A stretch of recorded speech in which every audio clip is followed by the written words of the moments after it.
Kaulah Tuhanku, Kaulah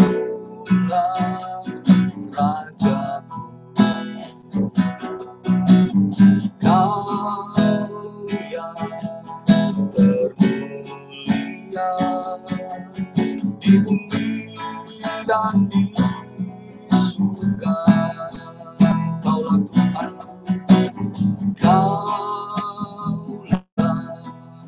Tuhanku, Kaulah Rajaku, Kau yang termulia di bumi dan di surga. Ku sembah Kau Tuhan, ku sembah Kau Tuhan, ku puji, ku muliakan namamu Yesus. Ku sembah Kau Tuhan, ku sembah Kau Tuhan, ku puji, ku muliakan namamu. Ku sembah Kau Tuhan, ku sembah Kau Tuhan, ku puji, ku muliakan namamu Yesus. Ku sembah Kau Tuhan, ku sembah Kau Tuhan, ku puji, ku muliakan namamu. Ku puji, ku muliakan namamu. Ku puji, ku muliakan namamu.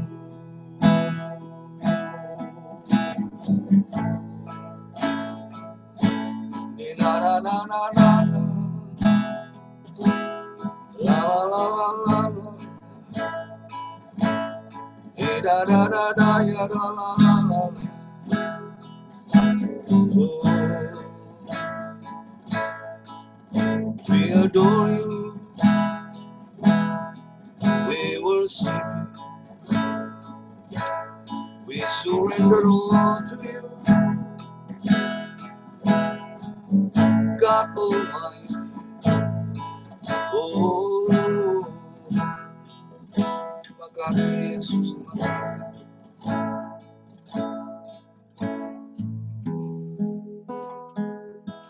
Ini kami, ya Tuhan, hamba-hambamu berdiri menyembah Engkau. Dan kami ingin katakan bahwa kami rindu memenuhi segala rencana-Mu dalam hidup kami. Apapun itu Tuhan rencana-Mu, kami siap untuk berdiri memenuhi rencana Tuhan dalam hidup kami.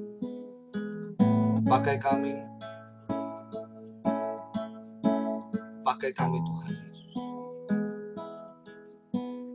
Terima kasih Tuhan Yesus, terima kasih. Kami serahkan sore hari ini ke dalam tangan-Mu, terutama kami serahkan CFV yang akan berfirman di dalam nama-Mu.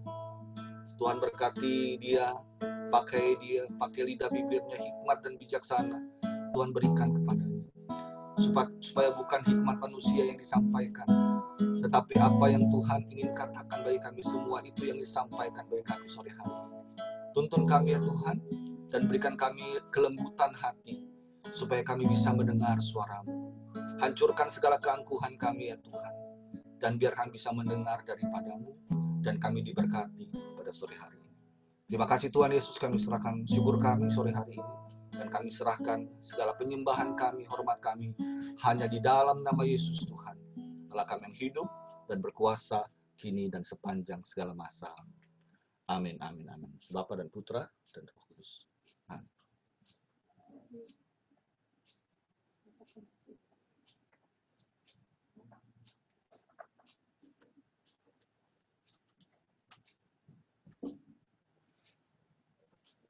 Oke, selamat sore semuanya.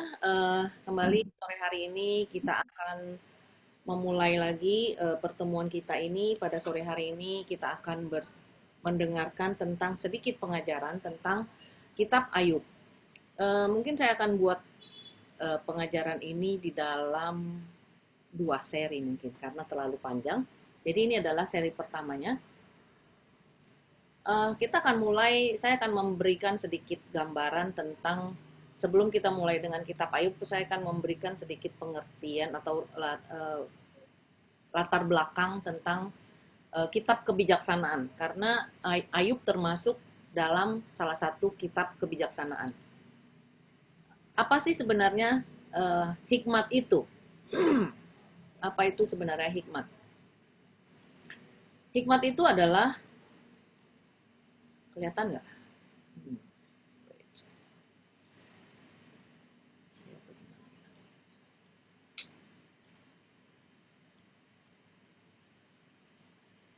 Oh, jadi ketutup ya.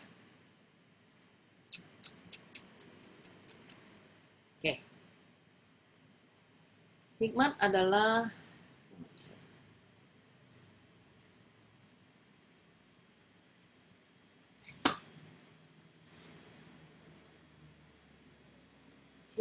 satu kemampuan untuk memahami pengalaman dan pengamatan dan menerapkannya dalam sikap dan tindakan nyata, situasi kehidupan, aturan dan hukum yang ada di dalam kehidupan manusia dan alam semesta. Bukan pengetahuan teoritis, bukan ilmu pengetahuan atau filsafat, supaya manusia bisa berhasil di dalam menjalani hidup ini. Ya. Supaya manusia bisa mengalami keberhasilan di dalam menjalani hidup ini. Itu adalah definisi daripada hikmat. Ya, hikmat adalah kemampuan untuk memahami, menerapkan aturan dan hukum supaya hidup manusia itu berhasil. Nah, berhasil di dalam konteks Kanaan atau Yahudi kuno, Yahudi zaman itu adalah bahwa berhasil itu semuanya diukur dengan kehidupan saat ini. Jadi kehidupan saat ini, kalau orang dikatakan berhasil atau bahagia, itu adalah umur panjang. Segala apa yang dilakukan berhasil, hidupnya bahagia, itu adalah keberhasilan.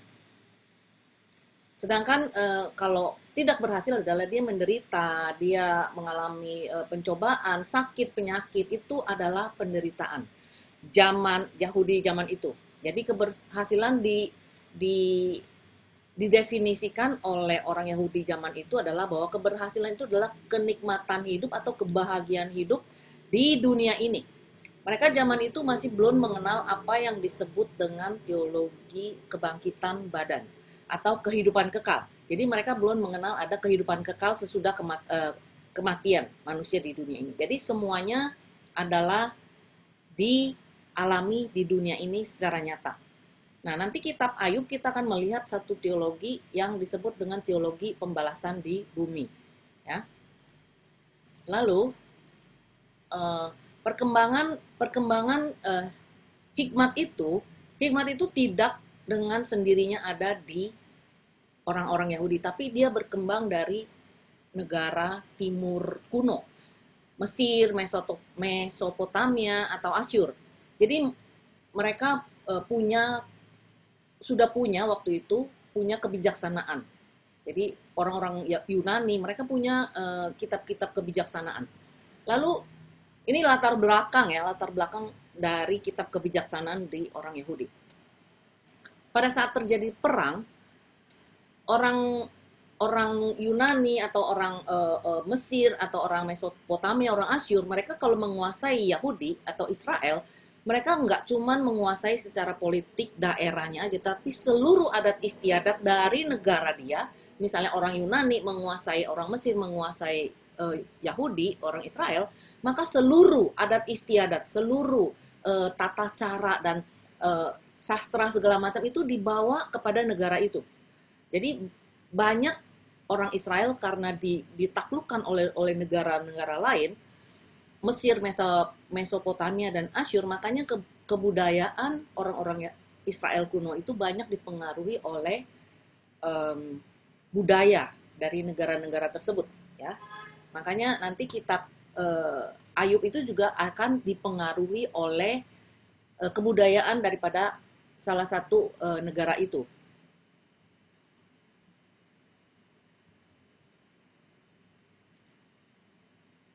Apa yang termasuk di dalam kitab-kitab apa saja yang termasuk di dalam kitab kebijaksanaan? Yang termasuk di dalam kitab kebijaksanaan adalah Ayub, lalu Amsal, Pengkhotbah, Kebijaksanaan Salomo, dan Sirah. Dan ada dua kitab yang juga dimasukkan ke dalam kitab kebijaksanaan, yaitu Kidung Agung dan Mazmur. Mazmur itu termasuk kitab kebijaksanaan. Jadi ada kebijaksanaan Salomo dan Sirah itu masuk ke dalam Deuterokanonika ya. Masuk ke dalam Deuterokanonika. Jadi ini adalah kitab-kitab kebijaksanaan di dalam kitab suci kita. Nah, hari ini kita akan membahas tentang Ayub. Kita sudah tahu latar belakang kitab kebijaksanaan yang terbentuk ya. Tapi yang membedakan antara kesusastraan antara hikmat negara-negara yang tadi saya sebut di negara timur itu dengan kesusastraan dari bangsa Israel adalah bahwa di dalam kitab kebijaksanaan bangsa Israel itu kalau di negara timur itu mereka itu hanya berisi tentang pepatah, peribahasa, instruksi atau cara-cara hidup supaya orang hidup baik, hidup benar, hidup supaya bahagia. Tetapi karena orang Yahudi mempunyai agama, makanya di dalam kitab kebijaksanaan orang Yahudi itu dimasukkan unsur keagamaan. Jadi nggak cuma tentang pepatah, peribahasa, cara hidup, tata krama, dan sebagainya, tetapi juga unsur-unsur agama dimasukkan ke dalam kitab kebijaksanaan di dalam bangsa Yahudi. Jadi kitab Taurat waktu itu ya mulai diperkenalkan di dalam kitab kebijaksanaan, di blending ke dalamnya. Ya. Itu yang terjadi. Jadi perbedaan antara kitab kebijaksanaan negara timur dengan orang-orang Yahudi, kitab kebijaksanaan orang Yahudi adalah bahwa di Yahudi, di Israel, kitab kebijaksanaannya mengandung unsur keagamaan. Lalu di dalam kitab kebijaksanaan kita akan mengenal yang namanya teologi-teologi. Teologi-teologi yang akan kita kenal di dalam itu adalah pokok teologi di dalam kitab kebijaksanaan adalah bahwa Allah adalah maha bijaksana dan Allah adalah maha adil. Lalu ada teologi tentang pembalasan di dunia yang tadi saya ceritakan bahwa segala apa yang dialami manusia adalah hanya dialami di dalam dunia. Mereka belum mempunyai teologi, mereka belum mencapai pengetahuan atau teologi tentang kehidupan sesudah meninggal. Mereka belum tahu itu. Sampai sekarang pun agama Yahudi, orang Yahudi mempunyai kepercayaan bahwa Mesias itu belum datang. Ya, itu yang terjadi sampai sekarang. Jadi yang terjadi di dalam kitab kebijaksanaan adalah pokok teologinya ada 3. Ya. Ada 3 di situ.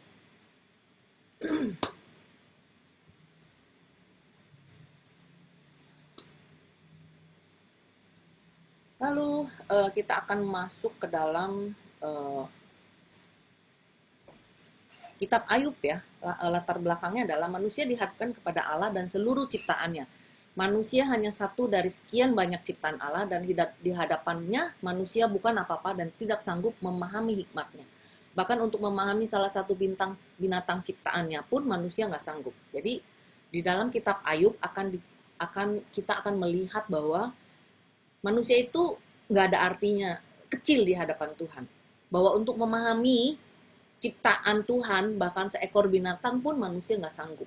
Jadi seluruh ciptaan Tuhan itu adalah apa yang terjadi di dalam dunia ini adalah sebuah misteri. Ya, adalah sebuah misteri. Itu tentang kitab Ayub. Lalu kita akan masuk ke dalam kitab Ayub. Kitab Ayub itu adalah sebuah cerita klasik. Sebenarnya banyak juga yang berpendapat bahwa, banyak ahli yang berpendapat bahwa Ayub itu adalah sebuah dongeng. Sebuah dongeng. Entah itu dongeng, entah itu benar, tapi di dalam kitab Ayub, figur Ayub ini adalah merupakan gambaran daripada satu sosok atau sosok manusia yang hidup sampai dengan saat ini. Jadi dia menggambarkan atau represent manusia manusia yang hidup sampai dengan saat ini. Nanti kita akan lihat bagaimana kita bisa sampai kepada itu ya. Jadi dipercaya bahwa Ayub ditulis di masa sesudah pembuangan di Babel dan sesudahnya, yaitu di sekitar abad 3, abad 3 dan 4. Jadi abad 3, 4 sampai 5, abad 3, 4, 5 itu Ayub itu ditulis. Itu menurut para ahli. Pada saat itu orang Israel punya pandangan bahwa dosa itu adalah dosa persoalan yang kumulatif atau kolektif, bukan kumulatif, kolektif. Jadi maksudnya adalah bahwa dosa yang dilakukan papanya akan ditanggungkan kepada keturunan sampai keturunan keempat. Ya, itu bisa dilihat contohnya nanti dicatat aja Yesaya 18 ayat 2 dikatakan bahwa ayah yang makan buah, anak-anak yang ngilu giginya. Jadi artinya ayahnya yang berdosa, anak-anaknya akan tanggung dosanya. Lalu ada juga di kitab Keluaran ya. Keluaran tentang dosa dari Raja Salomo, dia berdosa kan, menyembah berhala. Lalu hukumannya adalah kerajaannya dipecahkan jadi 2. Dan itu dosa daripada Salomo ditanggung oleh seluruh bangsa Israel. Jadi pada zaman itu dosa itu adalah satu persoalan yang kolektif, dosa kolektif. Tetapi sesudah Ulangan 24 ayat 16 dikatakan dosa itu adalah dosa yang bersifat pribadi. Jadi setiap orang yang berdosa harus menanggung akibatnya sendiri. Jadi berkembang pemikiran atau pengetahuan orang-orang Yahudi zaman itu. Nah, pada zaman Ayub, dosa itu adalah dosa persoalan yang menyangkut persoalan kolektif, dosa kolektif ditanggung, ya, ditanggung.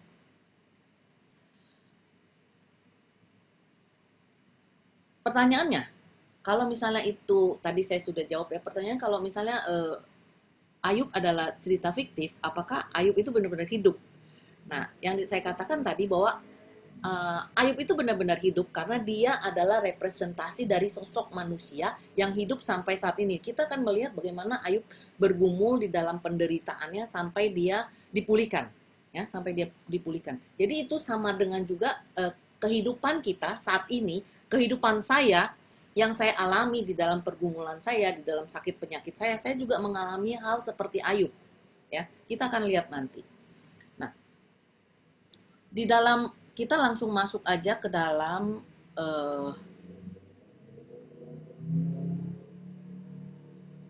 Ayub 1. Di dalam Ayub 1 ayat 1 saya tampilkan dulu susunannya.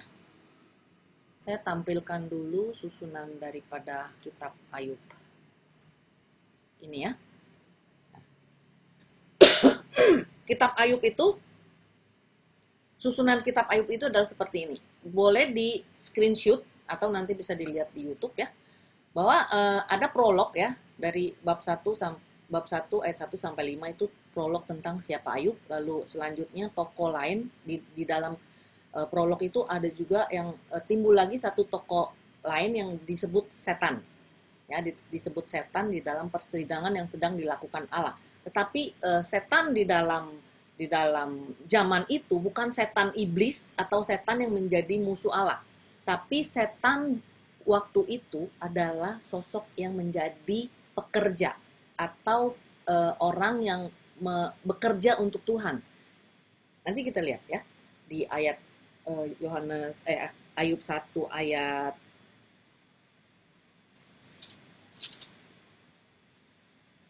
berapa itu nanti Allah bertanya kepadanya, kamu datang dari mana? Kamu habis dari mana? Nanti si iblis akan jawab, si setan itu akan jawab, saya baru keliling-keliling di dunia, dia bilang. Ya, jadi setan di sini adalah bukan setan Lucifer, tapi setan ini adalah salah satu orang yang kerja kepada Allah, yang punya tugas untuk turun ke bumi dan keliling-keliling ngacoin manusia, yang nggak pernah diam. Nah, itu. Lalu di bab 3 sampai dengan 37 itu terjadi dialog antara Ayub dan teman-temannya yaitu Elifaz, Bildad dan Zophar. Nah, ini di dalam dialog ini dibagi menjadi 3 babak. yaitu pasal 3 sampai dengan pasal 14 itu di dialog babak pertama. Lalu dialog babak kedua adalah mulai dari pasal 15 sampai dengan pasal 21, dialog kedua, babak kedua. Lalu dialog babak ketiga adalah dari 22 sampai dengan 31. Ya. Itu adalah dialog babak ketiga. Lalu nanti ditutup dengan monolog, yaitu belum ditutup. Nanti akan ada monolog, tadi itu dialog ya, dialog antara teman-temannya Elifas, Ayub, Bildad, lalu Ayub lagi, Jofar, lalu Ayub lagi, terus Elifas bicara lagi, jawabnya Ayub, Bildad bicara lagi, Ayub menjawab.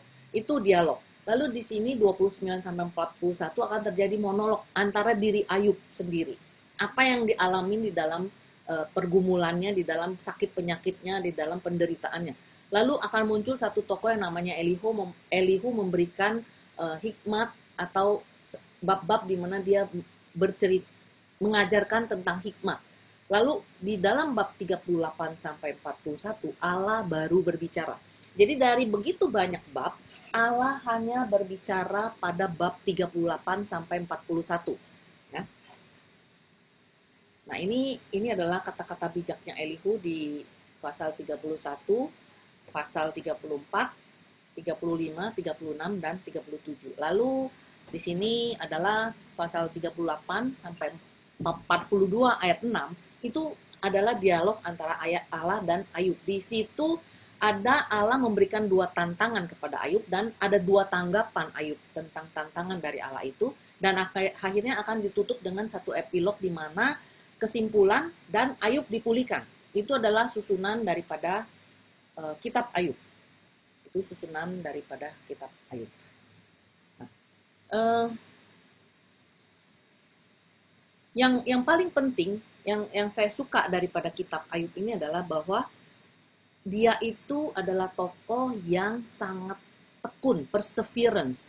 Dia itu tahan banting, dia itu nggak mudah putus asa, dia gigih gitu. Itu perseverance-nya Ayub. Jadi sampai dia sudah habis, segala badannya udah habis, hancur karena sakit kusta, dia tetap bertahan. Tetapi kita akan lihat bagaimana pergumulan Ayub di dalam menghadapi sakit penyakitnya. Kita mulai dengan pasal 1 ayat 1. Jadi pasal 1 ayat 1 itu di mana dikatakan bahwa di tanah Uz ada seorang laki-laki yang bernama Ayub. Jadi orang itu saleh, jujur, takut akan Allah dan menjauhi kejahatan. Jadi itu adalah karakter daripada Ayub, ya. Ayub adalah orang yang saleh, jujur, takut akan Allah dan menjauhi kejahatan. Lalu ia paling kaya, ya. Ia paling kaya. Ia mempunyai 7 anak laki-laki dan 3 anak perempuan. 7 anak laki-laki dan 3 anak perempuan. Lalu memiliki 7.000 ekor kambing domba, 3.000 ekor onta, 500 pasang lembu, dan sebagainya. Dan yang terakhir ayat 3 adalah dikatakan bahwa ia adalah orang itu adalah yang terkaya dari semua orang di sebelah timur. Orang terkaya di sebelah timur. Di sebelah timur itu adalah nama kotanya adalah Ben Kadem. Ben Kadem itu, kalau dia berasal dari Ben Kadem, berarti ya Ayub itu bukan orang Yahudi, tapi ia adalah orang non-Yahudi. Nah, ini yang mau memberikan satu gambaran bahwa Ayub ini adalah tokoh yang universal. Jadi bukan orang Yahudi. Jadi tokoh sepanjang masa. Sampai dengan saat ini kita akan menemukan karakter-karakter atau figur-figur seperti Ayub yang bergumul. Ya, orang baik yang mengalami penderitaan. Lalu saya juga mau bahas lagi yang penting di sini adalah pada saat ayat 4. Di ayat 4 dia juga dikatakan bahwa Ayub adalah orang yang taat, takut akan Tuhan dan berdoa untuk anak-anaknya. Jadi dia selalu mempersembahkan korban untuk menebus dosa anak-anaknya. In case anaknya lagi pesta pora atau apa melakukan dosa, dia memberikan persembahan untuk menebus dosa anak-anaknya. Jadi begitu kelihatan bahwa Ayub adalah satu pribadi yang begitu baik, luar biasa, sehingga di dalam ayat 6 dikatakan ada satu persidangan ya, satu persidangan, Allah sedang melakukan persidangan atau rapat gitu ya, dengan orang-orang yang bekerja dengan dia, dengan karyawan-karyawannya. Lalu datanglah Tuhan, lalu bertanyalah Tuhan kepada iblis, dari mana engkau sih? Yang tadi saya katakan, dari mana engkau kepada iblis? Lalu jawab iblis kepada Tuhan, dari perjalanan mengelilingi dan menjelajahi bumi. Lalu Tuhan bilang sama si iblis, lihat nih, gue punya satu umat yang luar biasa, yang hebat, ya kan? Yang tiada seorang pun di dunia seperti dia, di bumi seperti dia, yang demikian saleh dan jujur, yang takut akan Allah dan menjauhi kejahatan. Itu Allah membanggakan Ayub. Lalu si iblis jawab begini, ya tentu aja kamu lihat dia seperti itu, karena apa yang dia punya semuanya adalah yang terbaik. Dia punya 7 anak laki, 3 anak perempuan yang ganteng-ganteng dan cantik-cantik, segalanya ada. Dia orang kaya, ya kan? Dan apa yang ada padanya itu semua diberkati olehmu. Kamu memasang pagar-pagar di sekitar rumahnya, ya kan? Jadi iblis mendengar Allah memuji Ayub, dia bilang ya tentu aja, dia hidupnya senang, dia hidupnya mewah, dia hidupnya diberkati, tentu aja dia akan saleh, akan taat kepada kamu gitu. Itu kata iblis kepada Tuhan. Lalu dijawab oleh Allah nih di ayat 11. Iblis bilang gini, ulurkan tanganmu dan jamalah segala yang dipunyainya, ia pasti akan mengutuk engkau di hadapanmu. Jadi iblis bilang, kalau kamu ambil nih semua anak-anaknya, atau kamu buat dia menderita atau sengsara, dia pasti akan mengutuki engkau Allah, katanya iblis begitu. Lalu Allah bilang begini, ya udah, kamu boleh lakukan itu, tetapi jangan engkau mengulurkan tanganmu terhadap dirinya. Ya. Allah bilang, oke, ini jadi di orang Allah dan si iblis ini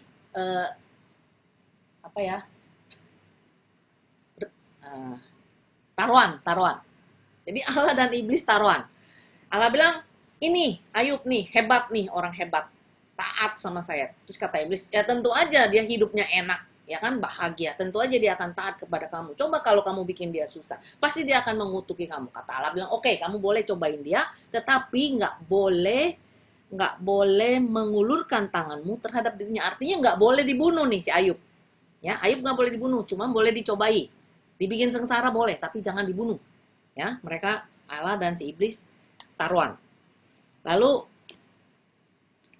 terjadilah, ya, kalau kita baca terus, ini terjadi nih. Jadi Ayub anaknya nih, saya cepet aja nanti kalian baca sendiri. Lalu Ayub anaknya mulai mati sekaligus satu hari tuh 10-10-nya mati. Lalu ternaknya segala macam tuh hancur. Lalu dia jadi habis, nggak ada apa-apa lagi. Lalu dikatakan apa? Lalu Ayub berkata apa pada saat dia mengalami itu semua? Jadi semua yang dia punya itu habis dalam waktu 1 hari. Ya. Lalu dia katakan apa? Ayat 21 dikatakan, dengan telanjang aku keluar dari kandungan ibuku, dengan telanjang juga aku akan kembali ke dalamnya. Tuhan yang memberi, Tuhan yang mengambil, Tuhan yang memberi, Tuhan yang mengambil, terpujilah nama Tuhan. Dalam kesemuanya itu Ayub tidak berbuat dosa dan tidak menuduh Allah berbuat yang kurang patut. Waktu Ayub sudah mengalami semua apa yang dia punya itu habis, dia tetap memuji Allah. Dia katakan, aku telanjang datang dan aku akan telanjang kembali kepada Allah. Ya. Terus Tuhan yang memberi, Tuhan yang mengambil, terpujilah nama Tuhan. Hebat kan si Ayub ini? Luar biasa. Dia nggak menuduh Allah, tidak berlaku tidak adil atau tidak berbuat tidak jahat, tidak patut kepada dia. Ya. Ini di bab 1 nih, Ayub memang ternyata orang yang jempol. 10 jempol, kalau ada saya 10 jempol saya kasih.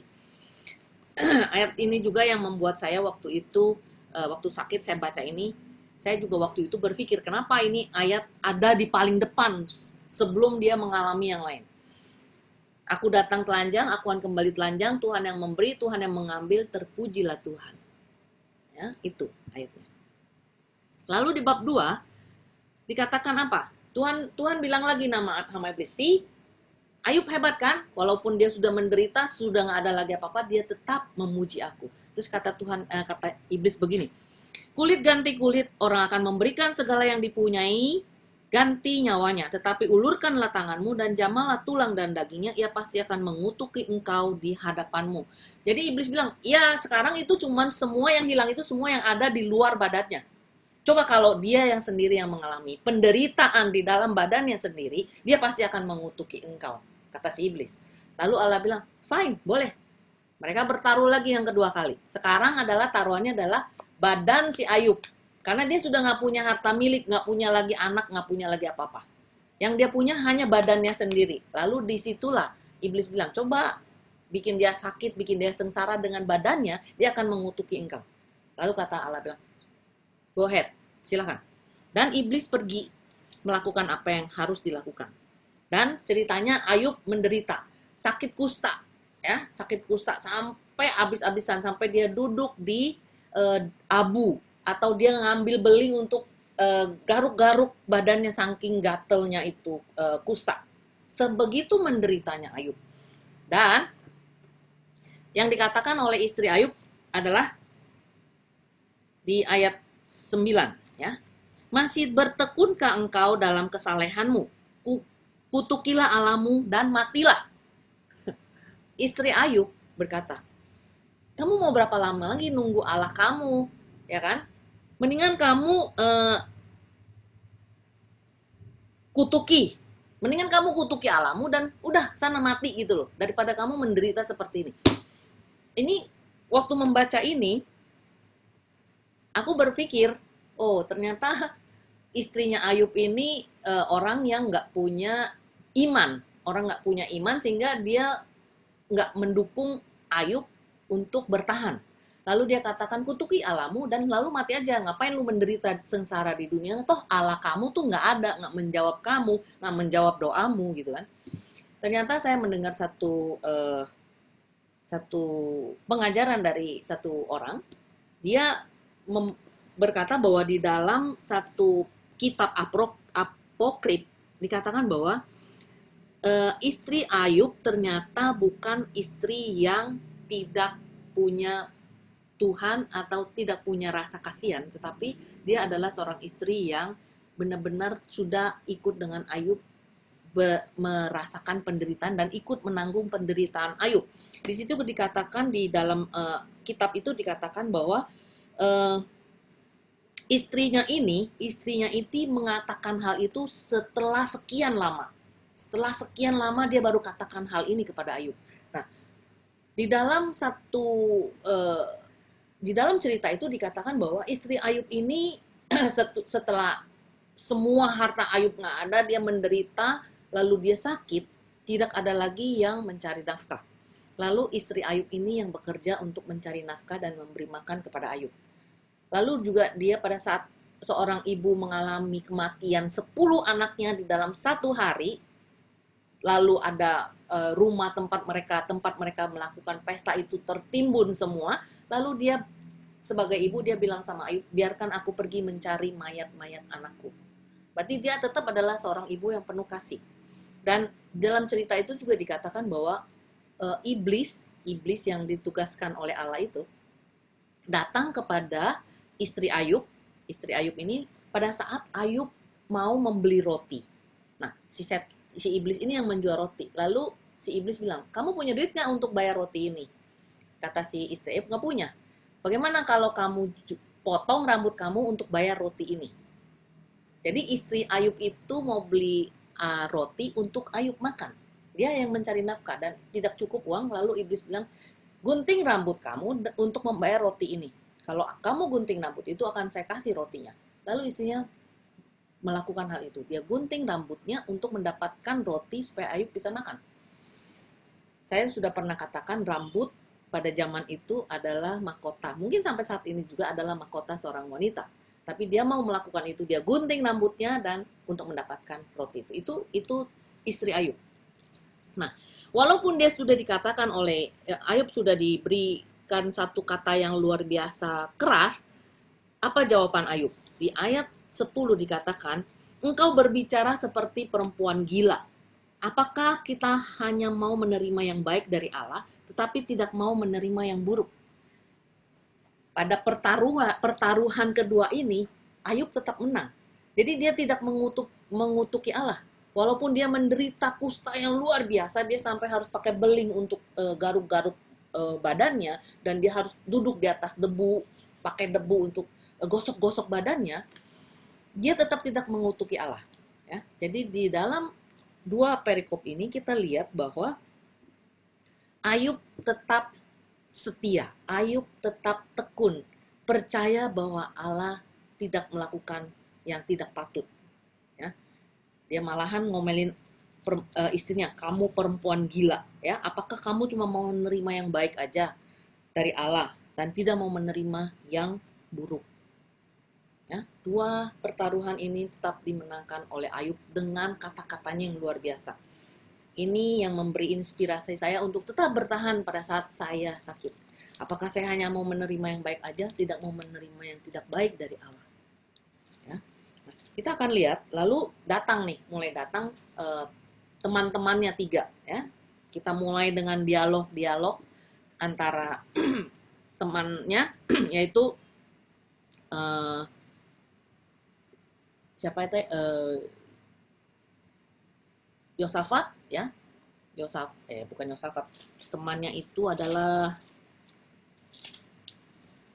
Elifas, lalu Zofar, lalu ada lagi satu adalah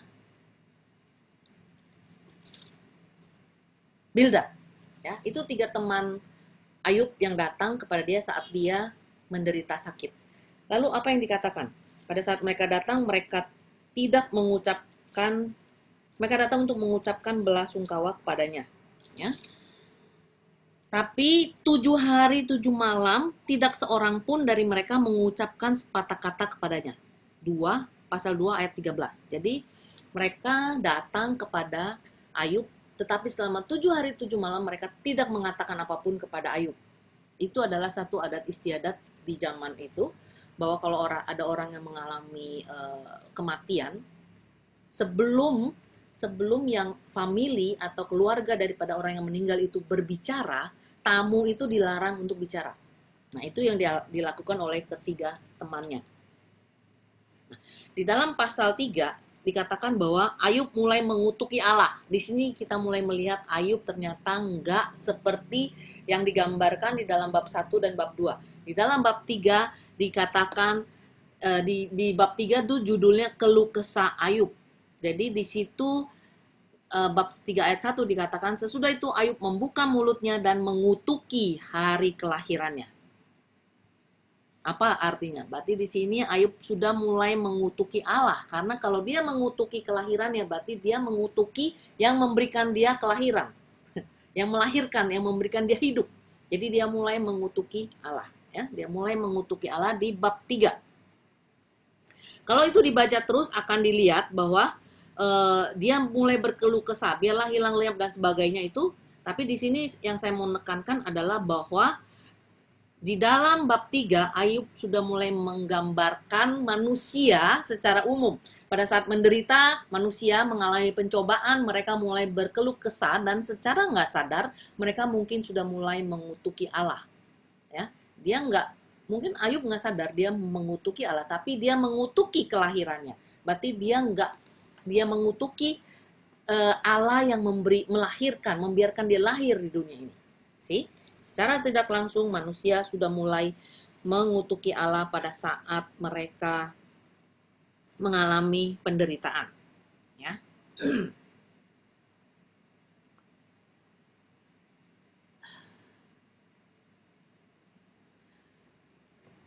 Pada saat Ayub mengutuki Allah ini, apakah Ayub tahu bahwa dia adalah orang yang menjadi taruhan antara Allah dan iblis? Tidak tahu. Jadi Ayub tidak tahu bahwa dia adalah orang yang menjadi taruhan antara Allah dan iblis. Jadi di sini mau dikatakan apa? Bahwa setiap peristiwa yang terjadi di dalam hidup kita ini adalah sebuah misteri yang tidak kita ngerti. Kita nggak akan mengerti apa yang menjadi rencana Allah. Jadi itu adalah sebuah misteri buat kita yang hidup di dunia ini. Lalu di dalam nasihat Elifas, kita lihat di pasal 4, Elifas menegur Ayub. Elifas menegur Ayub di dalam ayat 2, 7, dan 8, dilingkarin aja Alkitabnya, 2, 7, dan 8, dikatakan apa? Elifas menegur Ayub dan mengatakan bahwa Ayub dituduh berdosa. Nanti baca sendiri di dalam ayat 2, 7, dan 8, Ayub dituduh berdosa. Lalu di ayat 17 dan 18 dikatakan bahwa Elifas menggurui Ayub bahwa nggak ada manusia yang benar di hadapan Allah. Nggak ada manusia yang benar di hadapan Allah. Lalu ayat 5, pasal 5, ayat 8, 17, dan 18, dilingkarin aja, nanti baca sendiri ya. Sesungguhnya berbahagialah manusia yang ditegur Allah. Lalu dikatakan apa? Karena kamu berdosa, lalu dikatakan nggak ada manusia yang benar di hadapan Allah, maka Elifas mengatakan oleh karena itu bertobatlah. 17 dan 18. Ya. Jadi Elifas menasehati Ayub pada saat dia menderita seperti itu, dikatakan kamu tuh berdosa loh. Kamu itu mengalami penderitaan seperti itu, kamu berdosa gitu loh. Nggak ada satu orang pun di dunia ini, bahkan malaikat yang benar di hadapan Tuhan. Oleh karena itu bertobat. Saya sering mengambil mengambil Ayub ini, cerita Ayub ini sebagai bahan refleksi saya pada saat saya mengunjungi orang sakit atau pastoral care kepada orang-orang menderita. Karena saya mengalami sendiri bahwa pada saat saya mengalami orang mengalami penderitaan, sakit, penyakit, lalu kalau dilakukan seperti ini, dituduh bahwa kamu berdosa, makanya kamu sakit ini, kamu sakit kanker gitu ya. Lalu oleh karena itu bertobat. Wah, saat mendengar itu rasanya gue pengen tonjok orang itu gitu ya. Betul nggak? Jadi saya renungkan ini, saya waktu baca ini saya bilang, ini orang tuh nggak pernah baca Ayub, saya bilang. Orang lagi sakit dibilang lu berdosa, nggak ada orang yang benar di hadapan Allah. Karena itu bertobat supaya sakit kanker lu sembuh gitu. Gile, gue bilang coba aja kalau lu yang sakit begini, terus gue yang ngomong seperti itu, apa rasanya lu gitu ya. Nah itu yang dialami sama Ayub nih di sini. Oleh Elifas dikatakan seperti itu. Lalu apa jawaban Ayub? Ayub menjawab di dalam pasal 6 ayat 14 dikatakan Ayub marah besar. Wah, marah besar dia. Lalu di ayat 14 dan 15, Ayub menuduh balik Elifas bahwa Elifas menahan kasihnya kepada dirinya. Jadi Ayub menuduh Elifas nggak sayang sama dia, makanya menuduh dia berdosa, makanya bertobat gitu. Ya, di ayat 24, 25 dan 39, Ayub bersikeras bahwa dia tidak berdosa dan menantang Elifas. Kalau kamu katakan aku berdosa, tunjukkan dosaku. Ya, itu yang dilakukan oleh Ayub. Nah, kondisi Ayub kita boleh lihat di pasal 7 ayat 4 sampai 6. Dilingkarin aja bahwa kondisi Ayub saat itu adalah dia berada di dalam keputusasaan yang dalam. Lalu di dalam ayat 17 dan 20 Ayub mulai menyalahkan Allah dan dalam keadaan putus asa itu. Jadi di dalam keadaan putus asa, Ayub mulai menyalahkan Allah. Kenapa Allah membiarkan dia mengalami penderitaan yang begitu hebat? Kalau dibaca pasal 7 itu, kita akan melihat bahwa ini judul perikop itu adalah hidup itu berat. Jadi bagaimana kondisi Ayub yang mengalami penderitaan yang begitu mendalam dengan sakitnya, dengan kustanya itu. Sehingga dia mulai secara nggak sadar menyalahkan Allah di dalam keadaan putus asa. Itu yang saya katakan bahwa setiap manusia di dalam penderitaan, sadar nggak sadar dia mulai menyalahkan Allah. Kenapa Allah membiarkan saya mengalami hal ini? Padahal saya nggak berbuat dosa, saya nggak pernah bunuh orang, saya nggak pernah bohongin orang, saya nggak pernah nipu orang ya. Itu juga yang saya alami. Tapi saya mungkin secara nggak sadar saya juga bilang sama Tuhan ya, Tuhan, kenapa aku mengalami ini? Gue nggak pernah nipu orang, gue nggak pernah ngerampok orang, gue nggak pernah bunuh orang gitu kan. Dan gue beribadah gitu loh, gue benar-benar mencari Engkau gitu. Tapi kenapa aku mengalami ini? Itu keadaan Ayub, putus asa. Lalu dia mulai menyalahkan Allah. Nah, kita lihat sekarang sesudah percakapan Ayub dan Elifas, itu perbedaan antara Ayub di bab 1 dan 2 dengan Ayub yang sekarang nih, yang berbicara dengan Elifas. Lalu di dalam bab 8, Bildad mulai bicara. Bildad bicara lebih parah lagi. Bildad berbicara lebih parah lagi di dalam 8 ayat 1 sampai 3 dikatakan, maka berbicara Bildad seorang Suah, berapa lamakah lagi engkau akan berbicara begitu dan perkataan mulutmu seperti angin yang menderu? Masakan Allah membengkokkan keadilan, masakan yang maha kuasa membengkokkan kebenaran. Jikalau anak-anakmu telah berbuat dosa terhadap dia, maka ia telah membiarkan mereka dikuasai oleh pelanggaran mereka. Jadi Bildad tetap menyalahkan Ayub. Karena kamu salah, makanya anak-anakmu sampai menderita, anak-anakmu sampai mati di dalam satu hari. Bersamaan, semuanya barengan gitu. Ya kan? Itu yang dilakukan oleh Bildad. Jadi Bildad tetap menyalahkan Ayub bahwa dia berdosa. Lalu di dalam ayat 5 dan 7 dikatakan, kalau udah berdosa ya udah ngaku aja lah berdosa, nggak usah lagi berdebat, nggak usah lagi bertahan, nggak usah lagi banyak cingkonek lah, nggak usah lagi bertahan atau berdebat bahwa kamu nggak berdosa gitu. Jadi Bildad bilang udah berdosa ngaku aja gitu, ya kan? Dan sesudah itu ayat 13 dan 20 dikatakan apa? Bertobatlah. Kembali pola yang sama dengan Elifas. Lu udah dosa, udah jangan banyak cingkone, jangan macem-macem, jangan membela diri, jangan pakai banyak alasan, jangan banyak-banyak excuse ya. Bertobat. Ngaku dosa, bertobat. Itu Bildad bilang. Ya. Lalu si Ayub bilang apa? Ayub di pasal 13 dikatakan, Ayub mulai dia nggak senang bahwa dia dikatakan berdosa karena dia merasa dia nggak berdosa. Lalu di pasal 13 Ayub membela perkaranya di hadapan Allah. Judul perikop ini adalah Ayub membela perkaranya di hadapan Allah. Membela perkaranya di hadapan Allah berarti dia masuk ke dalam pengadilan. Dia mau masuk di dalam satu pengadilan dengan Allah. Mari kalau kamu katakan aku bersalah, buktikan mana bukti-buktinya aku bersalah. Jadi Ayub mau berperkara dengan Allah. Ayub membela perkaranya di hadapan Allah. Ya. Karena apa? Karena dia saking keselnya. Ayub bilang, saya sudah ngomong sama si Bildad, saya sudah ngomong sama Elifas, saya sudah ngomong sama si Zofar, ya kan? Bahwa saya nggak berdosa. Kalau saya berdosa, tunjukin dosa saya di mana. Tetapi Allah tetap diem aja. Allah sama sekali nggak bersuara. Diem aja. Jadi malah lama-lama si Ayub marah kan? Tuhan gimana sih kok diem aja, bela gue dong, gue nggak berdosa gitu kan. Kalau kamu nggak mau bela aku, oke, kita masuk ke pengadilan deh, kita putusin di pengadilan, ya kan? Itu yang dilakukan oleh Ayub. Tetapi masalahnya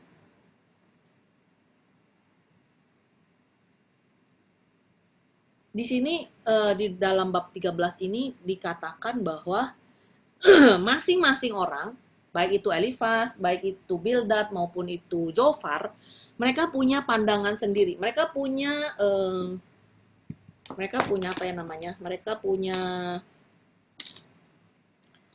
ide atau mereka punya satu gambaran tentang Allah menurut pikiran mereka, menurut apa yang mereka ketahui. Jadi mereka punya gambaran tentang Allah menurut diri mereka. Ayub juga begitu.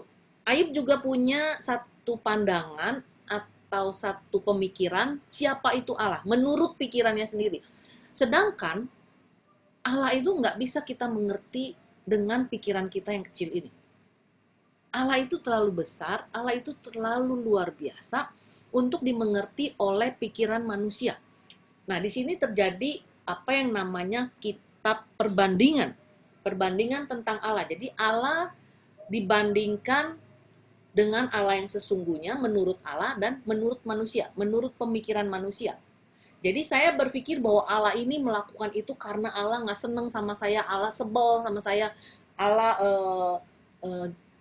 nggak pengen ngelihat saya, makanya dia membuat saya menderita dan sebagainya. Itu menurut Ayub dan teman-temannya. Lalu Allah sendiri punya pandangan tentang dirinya sendiri yang kita nggak mengerti. Bahwa Allah sebenarnya saat itu membanggakan Ayub kepada si iblis. Ini loh, umat gue yang luar biasa. Ya kan? Jadi ada dua pandangan yang berbeda, pandangan tentang Allah yang berbeda. Dari sudut Allah sendiri tentang Allah dan dari sudut manusia menurut manusia siapa itu Allah? Ya, di sini timbul. Lalu oh ya, saya mau mengatakan bahwa Ayub itu dan di dalam bahasa Ibranianya adalah oyef. Oyef itu artinya adalah musuh. Oyef itu artinya musuh. Jadi sebenarnya Ayub itu musuh siapa? Musuh temannya, musuh dirinya sendiri, atau musuh Allah? Nah, di sini kelihatan bahwa ternyata Oyef atau Ayub ini adalah musuh Allah karena Ayub menganggap Allah memusuhi dia. Ya, di situ dikatakan bahwa di bab 13 ini kalau kita baca dengan teliti semuanya satu bab, di situ dikatakan di bab 23 dikatakan berapa besar kesalahan dan dosaku, beritahukanlah kepadaku pelanggaran dan dosaku itu. Mengapa engkau menyembunyikan wajahmu dan menganggap aku sebagai musuhmu? Ini. Jadi Ayub menganggap Allah memusuhi dia. Mengapakah engkau menyembunyikan wajahmu pada saat aku berkeluh kesah memanggil engkau tidak menjawab, enggak ngomong apapun, enggak kasih apapun, dan menganggap aku sebagai musuhmu. Jadi Ayub menganggap Allah adalah musuh dia. Ya. Ayat 13. Pasal 13. Ya. Jadi sekali lagi dikatakan bahwa di dalam pertengkaran ini, di dalam dialog ini terjadi saling menyalahkan dan membela diri. Jadi di dalam penderitaan ini teman-teman Ayub menyalahkan Ayub, mengatakan bahwa Ayub berdosa, oleh sebab itu ngaku aja lalu bertobat. Lalu Ayub bilang, gue nggak salah, gue nggak bersalah, kalau gue salah tunjukin.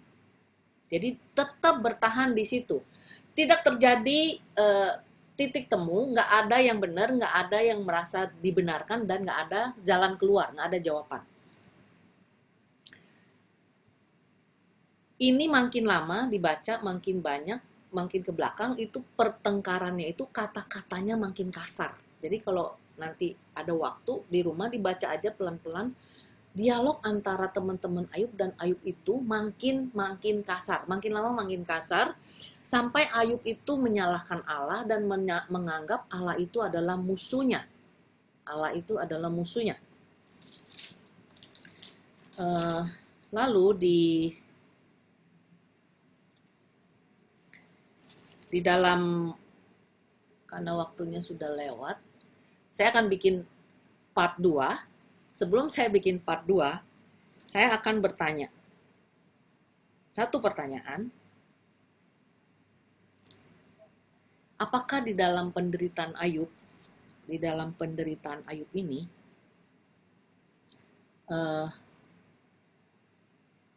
Allah itu tidak hadir? Ya? Apakah benar di dalam penderitaan yang luar biasa, Allah tidak punya pengharapan? Ya kan? Jadi di dalam penderitaan yang luar biasa ini, Ayub kehilangan pengharapan enggak? Itu pertanyaannya untuk kita renungkan nanti next sesi. Ya. Jadi kesimpulannya adalah, saya mau kasih kesimpulan untuk sesi ini adalah bahwa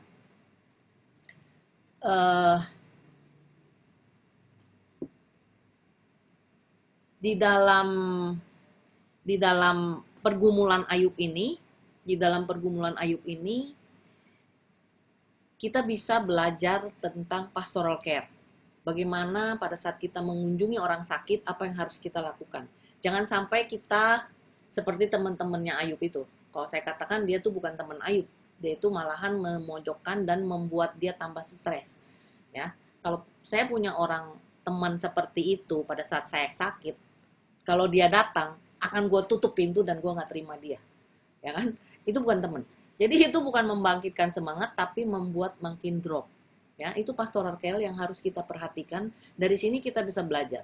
Ya, bagaimana kita punya hati untuk melayani orang-orang yang menderita atau sakit. Lalu di situ ada tentang teologi pembalasan di dunia. Ya, teologi pembalasan di dunia, yaitu teologi pembalasan di dunia adalah bahwa semua penderitaan manusia, semua penderitaan manusia disebabkan oleh Allah. Semua penderitaan manusia disebabkan oleh Allah. Penderitaan manusia karena manusia berdosa adalah hukum dari Allah karena manusia berdosa, ya. Lalu ketiga adalah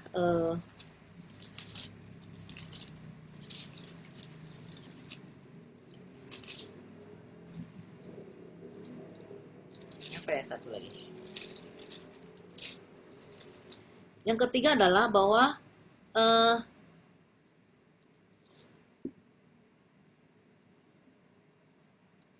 kalau kita menderita karena kita berdosa.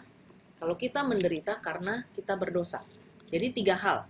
Penderitaan semua datang dari Allah. Hukuman karena penderitaan kita adalah karena hukuman Tuhan atas dosa kita. Ya. Dan yang ketiga adalah Ayub menderita. Kita menderita karena kita berdosa. Itu adalah teologi pembalasan di dunia yang tadi saya katakan. Itu yang pertama. Kesimpulan yang kedua adalah bahwa di dalam setiap pergumulan kita, di dalam setiap penderitaan kita, Allah bukan Allah yang menciptakan itu, ya, bukan Allah yang menciptakan itu, tetapi Allah punya kuasa. Allah punya kuasa, Allah tetap pegang kendali. Itu dikatakan, kita lihat di dalam bab 1 tadi, ya, di dalam bab 1, bahwa pada saat pertaruhan antara Allah dan iblis, Allah bilang, oke, kamu boleh lakukan, tetapi kamu nggak boleh menyentuh tanganmu kepada nyawa. Kamu nggak boleh ngambil nyawanya Ayub. Itu yang pertama kan.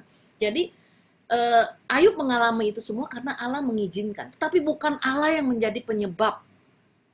Bukan Allah yang menjadi penyebab. Dan Allah pegang kendali. Walaupun dia mengizinkan iblis melakukan itu, tetapi Allah tetap pegang kendali. You boleh lakukan, you boleh hancurkan semua, kamu boleh mematikan anaknya, kamu boleh ngambil segala harta bendanya, kamu boleh membuat dia sakit sesakit apapun, tetapi nyawanya tetap adalah milikku. Jadi Allah tetap pegang kendali. Ingat. Jadi kita bisa belajar 3 hal di situ. Pastoral care, nanti pastoral care pertemuan kedua nanti akan saya simpulkan bagaimana kita mengadakan pastoral care. Lalu Allah tetap pegang kendali apapun keadaan yang kita alami. Lalu teologi pembalasan di dunia ini bagaimana dipatahkan di dalam kitab Ayub ini. Bagaimana Ayub keluar daripada teologi ini, teologi pembalasan di bumi ini. Bagaimana dia menghadapi 3 orang teman yang terus-menerus menuduh dia berdosa. Oleh sebab itu ngaku aja, jangan banyak cingkone, lalu bertobat. Ya, nah itu. Saya pikir cukup untuk sesi saat ini. Nanti sesi kedua kita akan belajar bagaimana si Ayub berhadapan dengan dirinya, dengan teman-temannya, dan berhadapan dengan Allah. Dan menyelesaikan bagaimana Allah memulihkan kondisi Ayub. Oke, mari kita doa dalam nama Bapa dan Putra dan Roh Kudus. Amin. Tuhan, terima kasih bahwa Engkau adalah Allah yang luar biasa, Allah yang maha kuasa, yang tidak dapat kami pahami seutuhnya, bahwa Engkau adalah Allah yang luar biasa, yang mempunyai segala rencana yang terindah untuk kami, tetapi kami tidak sanggup untuk memahami apa yang kami alami, karena kami percaya bahwa ini adalah sebuah misteri kehidupan. Bahwa Engkau adalah Allah yang pegang kendali atas seluruh kehidupan kami, bahwa hidup kami ada di dalam tangan-Mu. Tidak ada satu kuasa pun yang sanggup merenggut kehidupan kami selain Engkau, Tuhan. Terima kasih Tuhan untuk iman itu, Tuhan Yesus. Biarlah kami terus berpegang kepada iman ini, bahwa Engkau adalah Allah yang maha kuasa, Allah yang penuh misteri, Allah yang punya pegang kendali di dalam seluruh kehidupan kami, dan kami boleh percayakan hidup kami seluruhnya hanya ke dalam tangan-Mu, Tuhan. Terima kasih Tuhan, Engkau sungguh Allah kami yang hidup kini dan sepanjang segala masa. Amin. Mari kita doakan doa syafaat ya.